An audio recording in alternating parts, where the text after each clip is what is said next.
Assalamualaikum warahmatullahi wabarakatuh. Sahabat yang beriman, simaklah video ini hingga akhir supaya Anda mendapatkan informasi sesuai dengan kajian Islam. Dan jangan lupa untuk subscribe, like, dan tekan lonceng notifikasi untuk semua informasi kisah Islami. Sahabat yang beriman, setelah Nabi Idris alaihissalam wafat, sedikit demi sedikit iman masyarakat mulai menipis. Iblis dan pasukannya semakin gemar menggoda mereka. Kemudian mereka mulai senang membuat patung.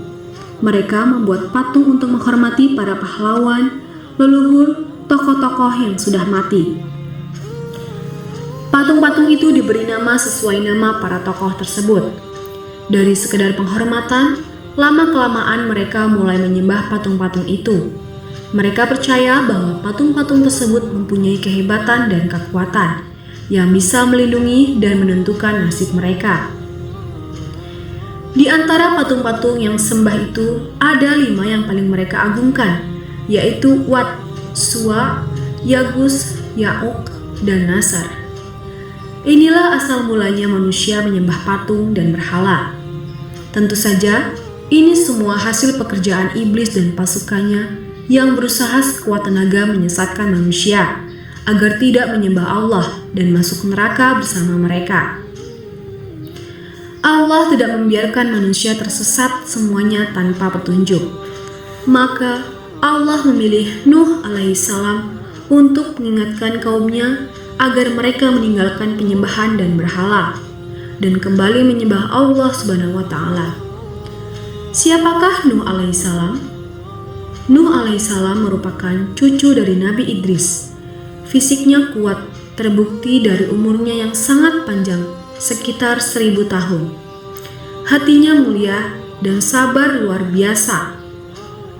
Pikirannya juga sangat cerdas, rendah hati, soleh dan taat kepada Allah Subhanahu wa taala. Nabi Nuh adalah Rasul Allah Subhanahu wa taala yang pertama, sebelum Allah hanya mengangkat nabi-nabi saja. Mulailah Nabi Nuh berdakwah kepada kaumnya.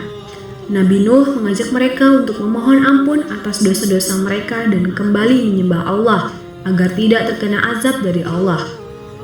Sangat tekun, Nabi Nuh mengajak kaumnya dengan berbagai cara dengan terang-terangan di hadapan banyak orang yang diam-diam datangi seorang demi seorang.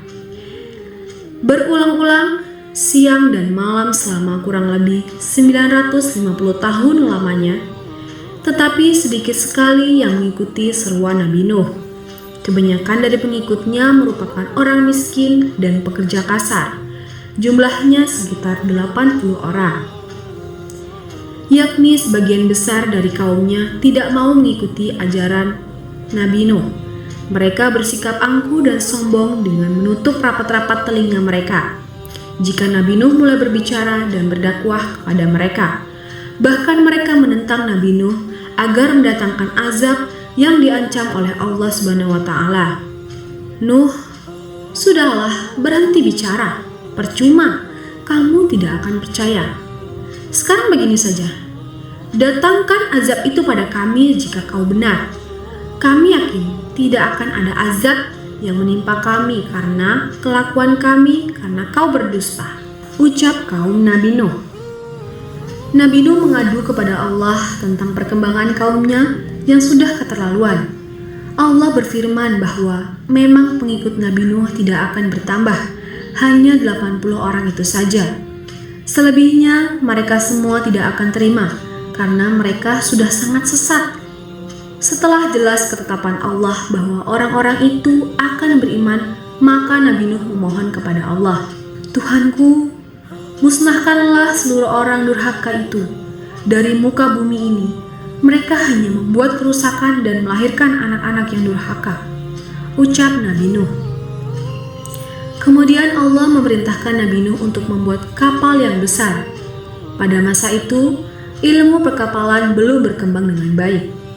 Allah mengajarkan ilmu itu kepada Nabi Nuh. Maka Nabi Nuh bersama pengikutnya membuat kapal besar yang terbuat dari kayu. Kayu itu didapati dari pohon-pohon di hutan di sekitar mereka. Ejekan kaum Nabi Nuh semakin menjadi-jadi. Melihat perbuatan kapal itu terasa aneh bagi mereka. apalagi mereka tinggal jauh dari laut. Lihatlah, terbukti bahwa Nuh itu sudah gila. Apa itu? Bikin kapal ya? Untuk berlayar di hutan? Hahaha. Ucap ejekan dari kaum Nabi Nuh. Nabi Nuh dan pengikutnya bersabar dan tetap tekun menyelesaikan kapal. Akhirnya kapal besar itu selesai. Inilah kapal besar pertama yang dibuat oleh manusia.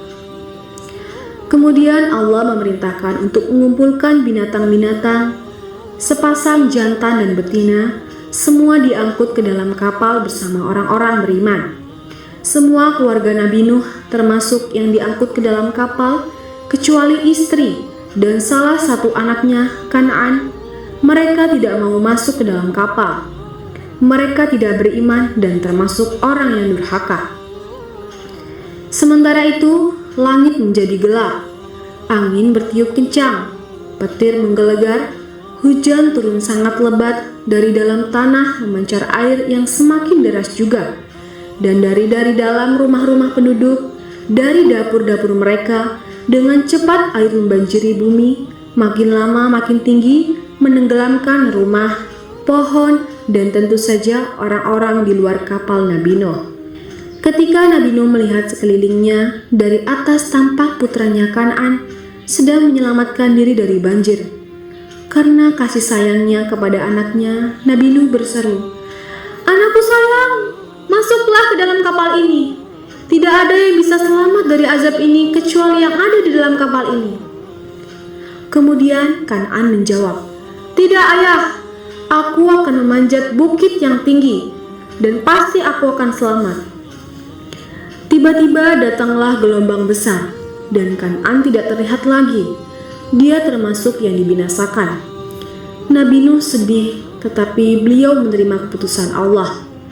Di dalam kapal Nabi Nuh bertasbih, memohon ampun, dan berdoa tidak henti-hentinya bersama dengan orang-orang yang beriman.